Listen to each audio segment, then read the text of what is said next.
Okay, oh, she's a camera woman. Okay, that's a little better. All right. Take 3. Take 3. Action.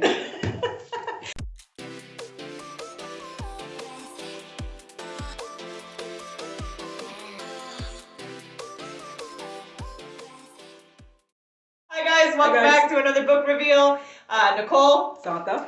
This is take 3 of this particular video because we're gonna see take 1 and take 2. We can't get it together in here today. No, we a certain person. Did I say that right? Specific. A certain person gave us bad luck, so that person needs to, yes. We won't name names. We won't name names. Who you are. Poke. You know exactly what I know the person well. We know the person. All right, so we have 5 for you today. Some authors you may recognize, some authors you may not. There's a couple in here. These are their debut novels. And I believe we only have one that's in a series today. Ooh. So let's get started. Ready? I like the title of this book. And you had mentioned in take 1 that you liked the cover. Which you'll never see. So this is Memphis by Tara Stringfellow. Joan can't change her family's past, but she can create her future. Joan was only a child the last time she visited Memphis. She doesn't remember the bustle of Beale Street on a summer's night. She doesn't know she's as likely to hear a gunshot ring out as the sound of children playing. How the smell of honeysuckle is almost overwhelming as she climbs the porch steps to the house where her mother grew up. But when the front door opens, she does remember Derek. Ooh. This house, full of history, is home to the woman of the North family. They are no strangers to adversity. Resilience runs in their blood.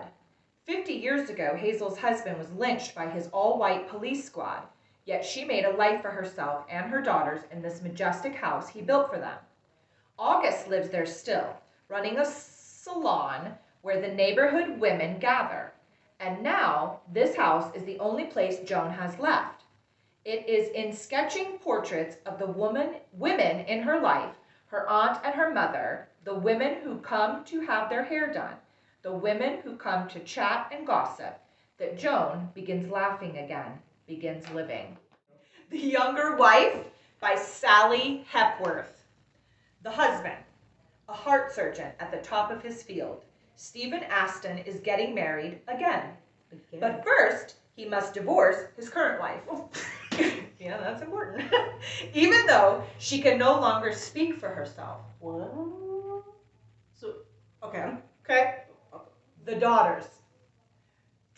Tully and Rachel Aston look upon their father's fiancée, Heather, as nothing but an interloper. Heather is younger than both of them. Clearly, she's after their father's money. The former wife.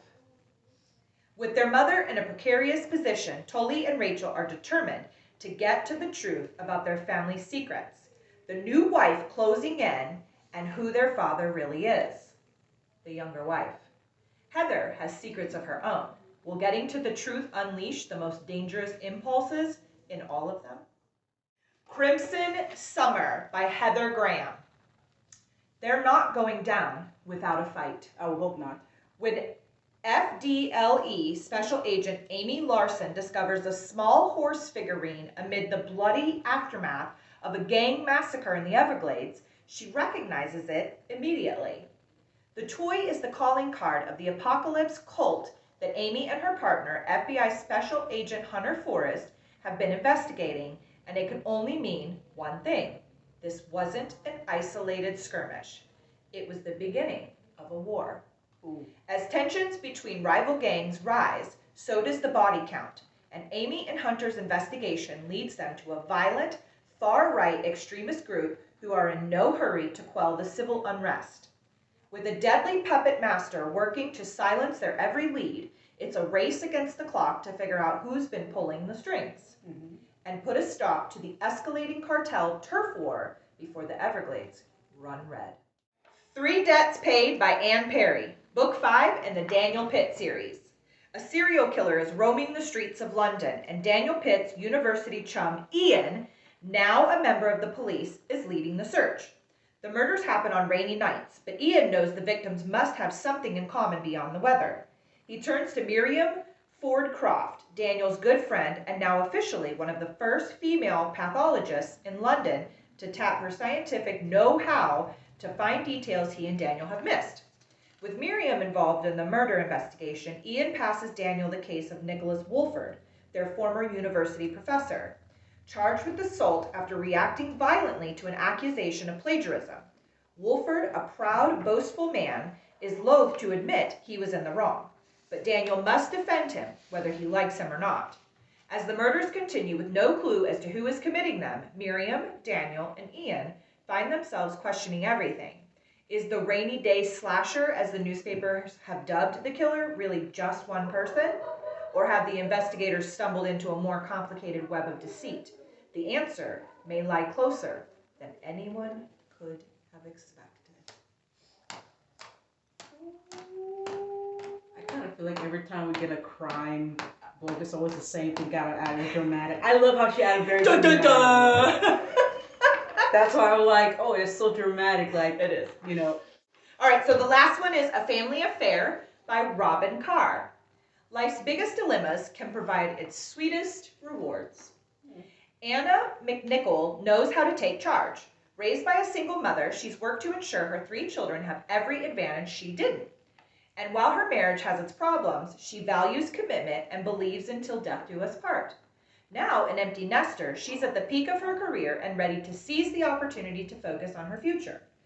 But life can change in an instant, and when her husband dies suddenly, Anna's carefully constructed world falls apart. The mysterious young woman at the memorial service confirms her husband had been keeping secrets, and Anna is determined to get the truth. For once, she doesn't have the answers. Her kids are struggling with their grief, her mother's health is in decline, and Anna needs closure.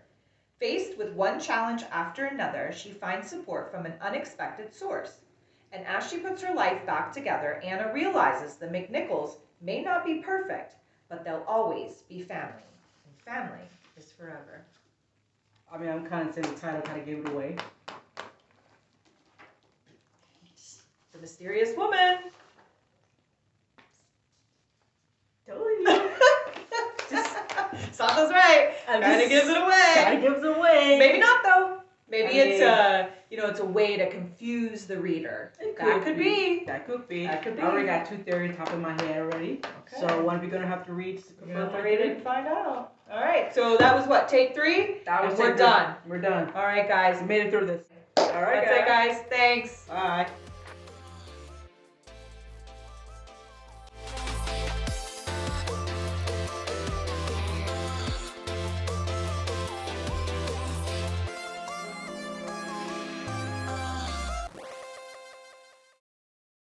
It says she does remember Derek.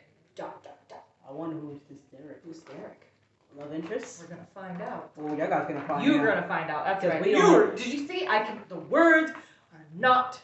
Could you say you were instead of saying you? I should.